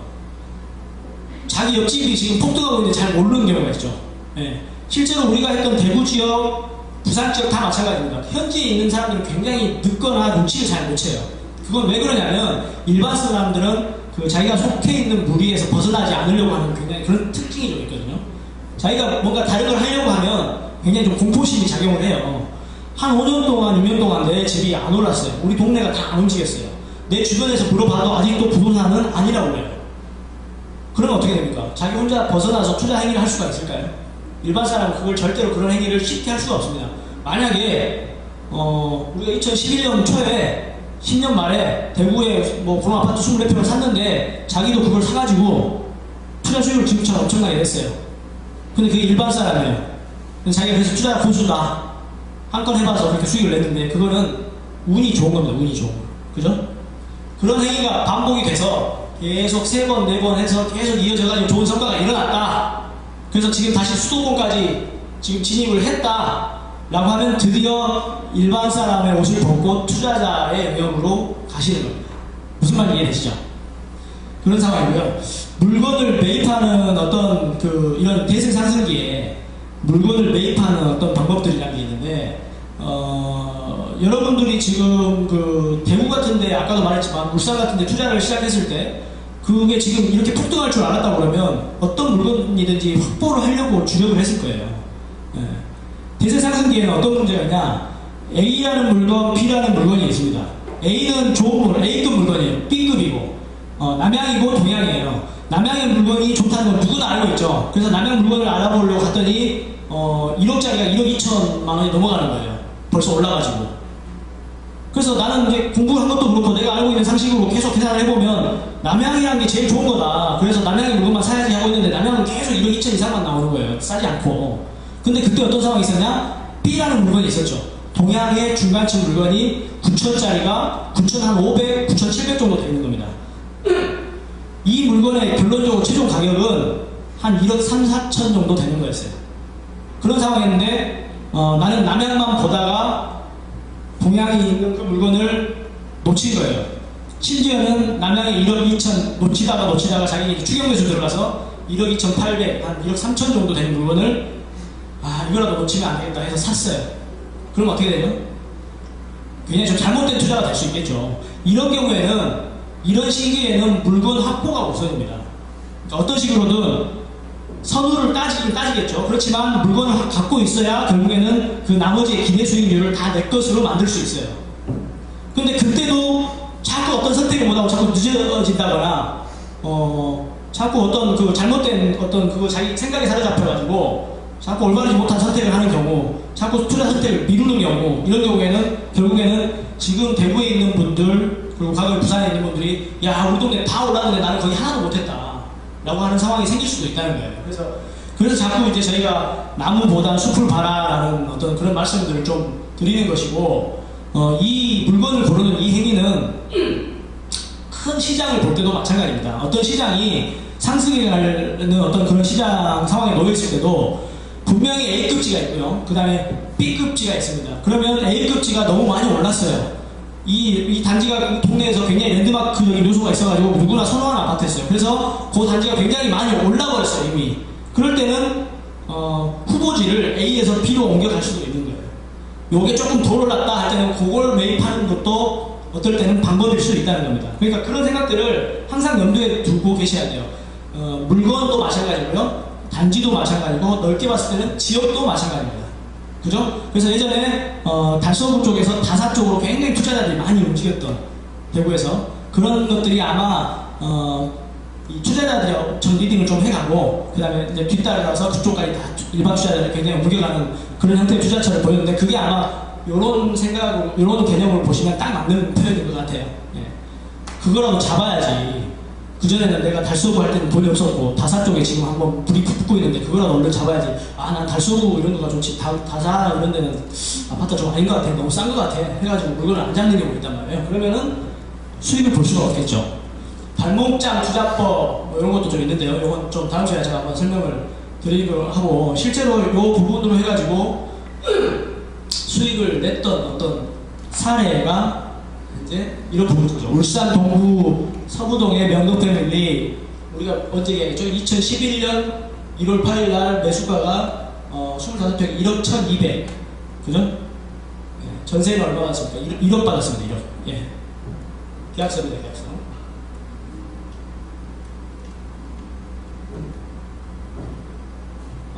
그런데 우리가 1년 한 2개월 만에 팔았어요. 1년 2개월 만에. 얼마에 팔았죠? 1억 6,800에 팔았습니다. 1억 1,000만 원 정도 사가지고. 네. 아까도 그 사례 발표를 하셨기 때문에 뭐 이런 내용이 미루어진지 하시겠지만, 이렇게 되면 수익률이 어떻게 됩니까? 1억 1,200 주고 사가지고 뭐 전세는 1억 받았고 뭐 경비 이종도 들어갔고, 그러면 총 투자 금액이 실제로 들어간 금액이 한 1억 한 1,800만 원. 매도는 이렇게 팔았어요. 세금을 계산하기 이전에 단순 계산을 했을 때 약 한 5,200만 원이 그냥 남아버리죠. 예. 이런 수익률이 나오는 겁니다. 이 아파트가 지금 얼마 하고 있냐면 동구가 집이 없어서 난리래요. 맞습니까? 예. 1억 8천만 원이 넘어서 지금 또 나온다고 하고 있습니다. 물론 우리는 아깝지 않습니다. 이 잘보금과 이런 돈들을 다 빼서 또 올바른 투자처에 또 투자를 다 해놨기 때문에 훨씬 더 높은 수익률을 기대를 하고 있고, 실제로 그렇게 돼가고 있으니까 이런 가치 투자할 때, 그리고 이제 여러분도 이런 류의 투자를 할 때 다 똑같은 생각을 하세요. 머리 끝까지 다 먹겠다는 생각. 예, 쉽지 않습니다. 예, 아까 제가 사인 드렸죠. 예, 그렇게 하다가는 장이 잠기는 시기가 있거든요. 내가 6,800에 팔았는데 8,500까지 갔어요. 굉장히 배 아프잖아요. 근데 보통 최고가에서 대부분의 지역은 한 10% 정도 밀립니다. 예, 그리고 많이 밀리는 지역은 한 15% 정도까지 밀립니다. 네, 그러면 어떻게 돼요? 8천 갔다가 좀 한 10% 밀리면 한 1,800만 원 빠지면은 뭐 비슷하게 되겠죠. 네. 그러니까 그리고 우리는 그 자금을 빼서 또 다시 어떤 재투자를 하고 유망한 지역에 씨를 뿌려놓기 때문에 결국에 그렇게 안 팔아도 굉장히 우리한테 도움되는 어떤 상황을 만들어갈 수가 있다는 거예요. 네. 실전 투자가 있습니다. 실전 투자. 우리 부동산 1, 2에는 가치 투자가 있고 실전 투자가 있는데, 가치 투자는 예전에는 그냥 우리 밴드 공개하지 않았어요. 늘 하던 행위이기 때문에. 이런 실전 투자만 저희가 공개를 했었죠. 실전 투자는 뭐냐? 미분양 할인 아파트, 그죠? 원래 분양가가 책정이 됐는데 어떤 이유 때문에 가격을 분양가를 싸게 해서 DC에서 나오는 완공 후 미분양 할인 아파트. 그 다음에 은행 경매 공부하시는 분들 좀 아실 겁니다. MPL 물건이라고 은행 부실채권 매입해서 그것도 수익 올라가는, 수익 올리는. 그 다음에 임대에서 분양 전환되는 어떤 아파트들 중에 일반 분양분이 회사하고 이야기가 돼서 우리가 좋은 조건에 싹 가져와서 회원분들과 같이 할 수 있는 그런 류의 투자가 실전 투자 영역에 들어와 있는데요. 다시 말해 실전 투자는 좀 특수한 경우의 투자법이라고 생각하시면 됩니다. 실전 투자는 주로 구성하는 것들이 전세기고 잘 안 돼요. 우리가 지금 카페나 밴드에서도 여러 번 했었지만 그 중에 한두 번은 올전세 끼고 한 게 있습니다. 수원의 5건, 실전투자 5건 같은 경우는 매매가 2억, 24평 2억 4천짜리를 한 2억 1천 정도 했을 거예요. 아마 2억 1천 얼마 해가지고 전세를 한 1억 9천, 9천을 맞췄죠. 예. 그렇게 가능한 시장이 있고, 근데 대부분의 지역은 매매가도 굉장히 비싸고 고가 아파트 뭐 이렇게 하기 때문에 요즘 뭐 한 3억, 4억 이렇게 하게 되면 그런 지역의 전세가는 그렇게 많이 따라오지가 못해요. 그래서 5억짜리 할인해서 뭐 4억이다 이러면 4억짜리의 전세가가 그러면 뭐 3억 8천 해야 전세 끼고 할 거 아닙니까? 3억 7천 해야 잘 그렇게 되지 않거든요. 그러면은 보통 또 특히나 미분양난 아파트들 같은 경우는 아까 수원 5건 같은 좀 특수한 어떤 사연이 있었기 때문에 그렇게 우리가 물건을 좋은 조건으로 가져와서 전세가 받치고 있기 때문에 전세를 놔버렸기 때문에 놨지만, 대부분의 지역은 입주가 다 안 되고 분양이 다 안 됐기 때문에 엉망입니다. 지역의 어떤 정서적인 어떤 실제적인 돌아가는 자체가. 그러면 전세가 자체도 잘 형성이 안 되기 때문에 기본 전세가보다 좀 빠져있죠. 센터파크 3,800세대 입주할 때 34평 전세가 얼마인지 아세요? 한 8천만 원밖에 안 했어요. 지금 2억 5천은 6천 하죠. 네. 근데 그 다음 년도에 1억 5천까지 올라왔어요. 8천만 원짜리가. 그러니까 무슨 말이냐면 입주할 때 입주 물량이 특히나 많아가지고 미분양이 난 곳일수록 실거주자들의 어떤 이 거주가 잘 안 되다 보니까, 입주가 잘 안 되다 보니까 전세가 상당히 많이 밀려있고 그런 물건들이 많다 보니까 서로 경쟁적으로 전세가가 반대로 낮아지는 경우가 많아요. 그래서 그런 물건들은 그래서 1억 5천, 2억 이렇게 투자를 해야 되느냐? 그건 아니겠죠. 조금 머리를 쓰시면 돼요. 그래서 우리가 부동산 1, 2에서 자꾸 하는 방법들이 대출, 금융사를 풀어가지고 은행을 풀어서 금융을 이용해서 대출을 받고 반전세나 전월세를 띄어서 하는 방법입니다. 그렇게 하면 1억 5천이나 2억 들어갈 투자 금액이 한 3, 4천 원 정도가 이렇게 줄어드는 경우가 있습니다.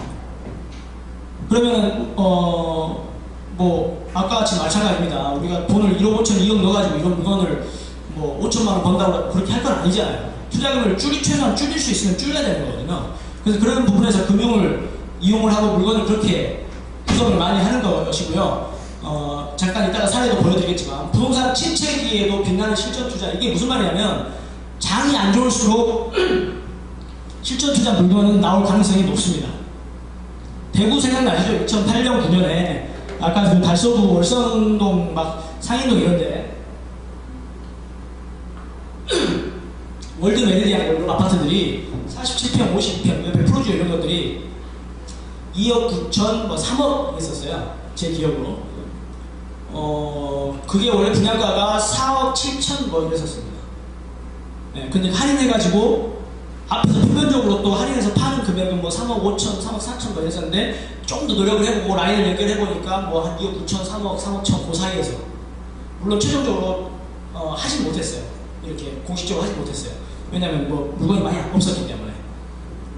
근데 그런 것들이 지금 뭐 4억이 넘어가고 그렇잖아요.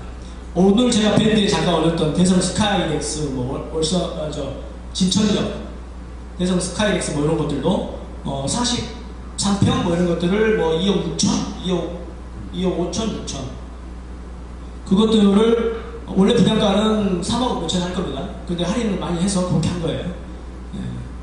근데 그게 지금 대구장이 좋다 보니까 3억 3천 뭐 이렇게 형성이 되어 있죠. 대전 스카이엑스랑 딱 비슷한 경우예요. 30평대 33평 같은 경우는 전세 키고 있어요. 33평에 같은 물건 나왔었고 40평, 33평 물건도 나왔었는데 33평은 한 2억 천 정도에 1억 9천 정도 전세를 놨었습니다. 전세가 이렇게 나왔기 때문에. 근데 43평은 그렇게 안 되는 거예요. 한 2억 뭐 1천, 2천 정도밖에 전세가 안 나갔어요. 근데 2억 6천 뭐 이러니까 한 5천 들어가기도 하고 그렇죠? 등기비까지 하면 한 5, 6천 들어갈 수도 있는 거예요. 그래서 그건 이제 대충 좀 풀어가지고 한 1,000, 1,500, 2천 정도밖에 안 들어가게 만드는 거예요. 그것도. 그래서 월세로 나머지는 거기서 나온 이자 뭐 한 90만 원, 월세는 또 얼마? 월세는 뭐 2,800, 90 정도 받아가지고 월세를 이자를 낼 거나 이자가 좀 더 많은 경우가 있습니다. 레버리지를 많이 쓸 경우에. 네. 그런 경우에는 한 1년치 2년치 이자를 빼가지고 이제 통장에 넣어놓고 내 원가를 높여놓으면 돼요. 2억 6천에 샀지만 2년 동안에 이자가 500이 더 들었다. 그러면 내가 2억 6천 중에 산 게 아니라 2억 6천 5백에 산 걸로 표시해놓으면 됩니다. 달달이 20만원씩 10만원씩 내지 마시고. 그러면 나중에 팔아가지고 500 덜 먹으면 되잖아요. 그죠? 그걸 잘못 생각하시면 매월 얼마씩 마이너스 된다 이런 개념으로 생각하시기 때문에 투자가 이루어질 수가 없어요. 그렇게 되버리면. 가끔 이렇게 하셔도 이게 청가지구 자꾸 밴드에서 나오는 청가지구인데 이런 류의 투자를 그렇게 금융을 이용해가지고 돈을 작게 들어가게끔 하셔도 어떤 분들 한 10분 중에 한 분은 대출 안 받고 하시는 분들도 계세요. 한 1억 5천, 2억 다 넣겠다. 자기는 돈이 많으시면 그렇게 하셔도 됩니다, 여러분. 돈이 쪼개서 수익률을 좀 극대화되고 싶다, 극대화시키고 싶다라고 하시면은 조금 자금 활용폭을 늘리시고요. 난 복잡하다. 대출 받고 하면 실제로 좀 복잡하잖아요, 그죠? 뭐 좀 어려운 부분도 있고, 그래서 그런 부분이 복잡하고 난 자금 여유도 있다, 상관없다 그러시면은 그냥 그 돈 들여가지고 투자하셔도 됩니다. 인천 청라지구에 있는 반도 유보라 1차였습니다. 이거 시작할 때가 우리가 2011년 말이었죠. 2011년 말이었고 등기가 2012년 말이었고요. 예, 2012년 말이었고 2013년 2월에 이제 등기 마감을 했는데 12년 11월달 막 이럴 때만 해도 우리가 이거 결정할 때만 해도 인천 대한민국 제일 힘들었던 곳이 인천의 뭐 청라지역, 뭐 영종도 하늘도시, 그 다음에 저기 용인의 뭐 동백지구, 수지구 뭐 이런데 굉장히 많이 빠졌었죠 가격들이. 그리고 뭐 몇 군데 지역들이 굉장히 그때 당시에 힘들고 다 폭락한다라고 했었던 시기였고 그런 지역들 한 4군데 중에서 대표적으로 뽑히는 한 3, 4군데 중에 뽑혔던 곳이에요. 이 물건 같은 경우는 38평하고 37평이 38평은 4억 1천만원, 4억 3천 정도 분양가가. 그 다음에 47평은 5억 2천 정도. 근데 이게 사실은 청라지구 한참 개발될 때 2008년도 막 분양 시작하고 이 청사진이 막 나왔을 때는 피가 없었어요. 분양권에 5천씩 막 이렇게 붙었었단 말이에요. 줄도 막 200m씩 서고 분양받을 때. 그러면 4억 3천에 받으신 분은 한 5억 정도가 원가가 되시는 겁니다. 그분들은. 근데 장이 어떻게 했어요? 그 다음에 아까 미국 금융위기도 왔었고 뭐 여러 가지 그 경기가 안 좋다 보니까 수도권 부분 경기가 안 좋다 보니까 이게 한 3억 한 6천? 3억 7천까지 가격이 빠져 있었어요. 39평 같은 경우에. 근데 우리는 어떻게 했죠? 3억 1천만원대 하신 겁니다. 한 4층 정도 하시는 이런 분들은 얼마에 했냐면 뭐 2억 9천? 뭐 3억도 안 되는 금액으로 했을 거예요. 그래서 이거는 아까 같이 똑같은 마찬가지 개념이에요. 금융을 이용해서 대출을 풀고 요거는 월세 대신에 월세가 잘 안 나가니까 그냥 올전세로 맞췄는데 그때 당시에 청라지구 올전세가 한 1억 정도밖에 안 했습니다. 예. 그래서 대출을 한 2억 3, 4천 풀고 그냥 보증금 9천이나 1억을 받아서 그러면은 2억 3, 4천에 대한 이자 100만원 돈 생기잖아요. 100만원 돈. 그거 어떻게 해요? 달달 내셔야 되는 거예요? 그렇게 안 했습니다. 2년 거, 최소한 1년 거라도 통장에 그냥 넣어놓으세요. 그럼 2년 거 이자 얼마입니까? 한 2천만원, 2,400만원 정도 되겠죠. 그거의 원가가 되는 거예요. 그래서 이 물건의 원가는 등기비를 포함해서 3억 한 4천 정도 되는 겁니다. 예. 근데 지금 청라가 우리가 투자한 이후에 다행히 지지부진했었던 사업들이 굉장히 많이 진행이 됐어요. 그건 이제 약간의 어떤 운일 수도 있는 부분이지만 우리는 제가 사인을 드릴 때 이 4억 4천짜리 이 분양가에 있는 것들은 한 4억이나 4억 1천 정도 마이너스 5% 마이너스 10% 정도 되면 파셔라 라고 계획을 잡아드렸던 겁니다. 그런데 그 이후에 어땠죠? 시장이 조금 더 잘 풀리는 쪽으로 바뀐 겁니다. 뭐 청라 IC도 개통을 해주고요. 그 다음에 커널웨이라고 이렇게 뭐 해운대 신도시 안에 가운데 가로지르는 카누 물길이 생기는 거예요. 온천철 같은 게 하나 생겨놓고 거기 카누가 다니고 그 옆에 테라스에 있는 커피숍들 많이 생기고 하여튼 여러 가지들. 그 다음에 올해 6월달에 어떻습니까? 청라 호수공원 생기죠. 20만 평이 넘어요. 센텀시티가 30만 평인데 3분의 1을 호수공원으로 만들어준대요. 그게 6월달에 오픈하고 있죠. 청라역도 곧 오픈합니다. 하여튼 그런 것들 호재들이 잘 실현이 되다 보니까 지금은 사인을 바꿨죠. 조금 더 높게 분양가 치고 갈 수도 있습니다. 그리고 잘하면 예전 분들이 원가 정도 수준인 4억 8천 5억도 잘하면 될 수도 있겠네요 라고 지금은 그렇게 이야기하고 있어요. 그 밴드의 코크님은 자꾸 오버하시죠. 밴드의 코크님은 내가 장담하는데 5억이 됩니다 뭐 이런 이야기를 하시는데 너무 기분 좋아서 그러시는 거니까 그거는 여러 가지 상황들이 또 받쳐줘야 올해 수도권 시장이 굉장히 상황이 좋기 때문에 기대를 해볼 수도 있는 거예요. 그럼 대박이죠. 이런 것들은. 실제로 나와 있는 매물 한번 볼까요? 39평이에요. 오늘 날짜입니다. 3월 11일. 4억 5천 나와 있어요. 전세도 올라가고 있죠. 1억 7천, 1억 5천. 그래서 제가 이거는 잘못됐다고 했어요. 4억 5천은 이게 약간 누가 좀 정신이 나갔나봐요. 4억 지금 이 반도 유보라 1차잖아요. 반도 유보라 2차가 비슷한 게 있어요. 분양가도 비슷하고. 그 물건은 지금 얼마에 나가냐면 한 4억 정도 나와 있어요. 네이버에. 한 3개, 4개 정도가. 네. 근데 주인 많으니까. 그죠? 주인 많으니까. 이분은 이거 분양받았던 분이겠죠, 아무래도. 그리고 자기는 등기비에다가 합쳐서 4억 5천 자기는 충분히 낼 수 있는 건데 좀 앞서가는 것 같아요. 너무 오버하는 것 같고. 그래서 이 물건이 나와 있고 저쪽에 반도 2차에 3억 9,500, 4억짜리 나와있으면 나 같으면 4억짜리 그거 사겠죠. 네. 그래서 이렇게 지금 나와 있는 실전 투자를 잘 하시면 이런 상황까지도 아마 만들어 갈 수 있습니다. 그래서 그런데 이제 처음 하시는 분들한테는 약간 어려움이 있을 수도 있습니다. 실전 투자는 대출도 해야 되고 그 다음에 우리가 이제 가치 투자든 실전 투자든 우리가 투자한 이후에 모든 행위는 똑같아요. 레버리지를 이용하려고 어떤 거 하죠? 세를 맞추거나 대출해서 월세 맞추거나.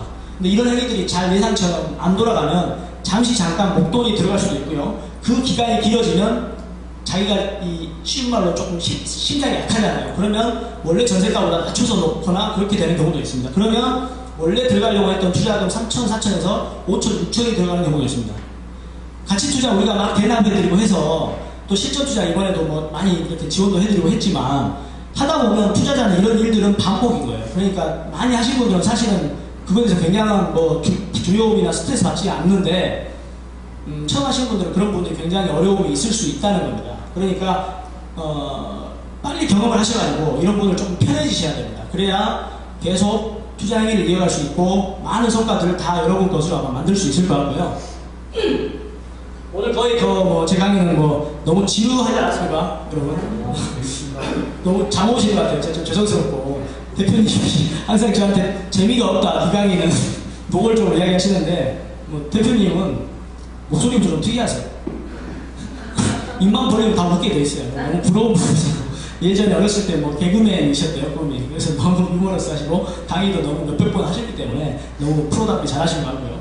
어쨌든 제 강의 좀 들어주셔서 고맙고, 예전에 이런 분이 생각납니다. 2011년도 가을쯤이었어요. 대구에서 오셨어요, 부부가.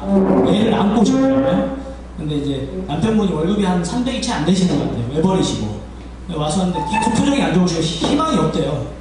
살고 있는 게. 그래서 힘들다고. 그러면 어떻게 카페 같은 걸 보고 오셨는데 그럼 어떻게 저희가 해드릴까요? 그러니까 자기도 뭔가 방법이 있었으면 좋겠는데 도저히 자기 스스로 그걸 못 찾겠고, 카페 같은 것들 보니까 자기 동네 이야기가 자꾸 나와서 와봤다 상담을. 그래서 이제 물어보니 부산으로 연락이 없어요. 올 전세 6천 정도에 살고 계시는 거예요. 그거밖에 없어요. 앞에서 좀 잘못돼가지고 돈 다 까먹고 이제 한 250짜리 직장에 다니시고. 그래서 이제 말씀하는 중간에 약간 우시기도 하고 그런 것 같아요. 그래서 그럼 제가 하라는 대로 하실 수 있겠습니까? 라고 물어보니까 이제 깜짝 놀라시더라고요. 그래서 지금 사실은 방법이 없다, 이 상황에서는. 그런데 조금만 좀 과감해지자. 그래서 저 같으면 지금 24평 사실 전세 6천인가 뭐 변두리에 사시는 거 그거 비슷한 정도의 월세를 구하셔라. 그래서 천에 뭐 한 30짜리 뭐 이런 거 구하시고 나머지 5천을 가지고 활용을 하시는 수밖에 없겠다. 이렇게 말씀을 드렸어요. 그래서 뭐 그럼 저희한테 뭘 하겠다 뭐 이런 말씀 하시길래 그냥 그러지 마시고 그냥 본인 동네가 지금 최고 좋은 지역이다. 대한민국에서. 예. 거기에 투자를 하셔라. 달서구 사셨던 것 같아요. 그래서 가셔가지고 아파트를 골라서 저한테 전화를 주시면 제가 그거에 대해서 그러면은 예스 아니면 노 해드릴게요. 하실 수 있겠습니까? 그건 할 수 있겠다. 자기 동네니까. 그래서 가셔가지고 일주일 만에 한 2개 고르자고 전화 왔어요. 근데 두 군데 지역에 골랐는데 그거 몇 개를 이야기하시더라고요. 몇 개는 노, 요건 하세요, 요건 하세요 했는데 이분이 결국에는 그렇게 옮기시고 그렇게 하신 거예요. 투자를. 그래가지고 대구에서만 얻어지는 수익이 한 1억 가까이 정도 수익이 올라왔어요. 전 재산이 아마 6천이신 분한테 그런 돈은 아마 엄청난 큰 힘을 드리는 것 같습니다.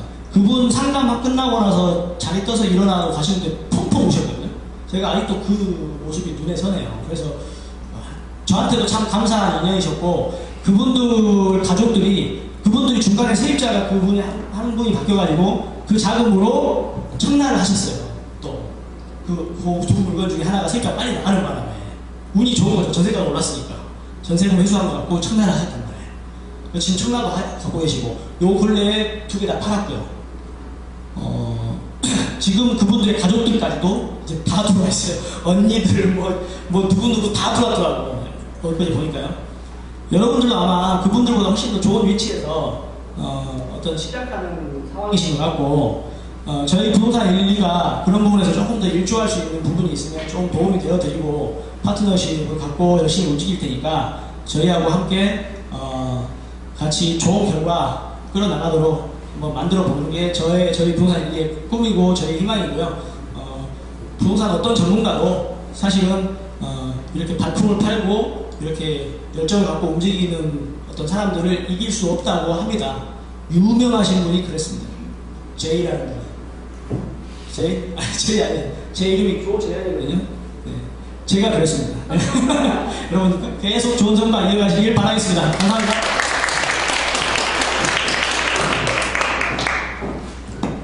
대표님 시간이 되시겠습니까? 와우, 이 어려운 강의를 힘차게 해주신 우리 전현 본부장님 대단하십니다.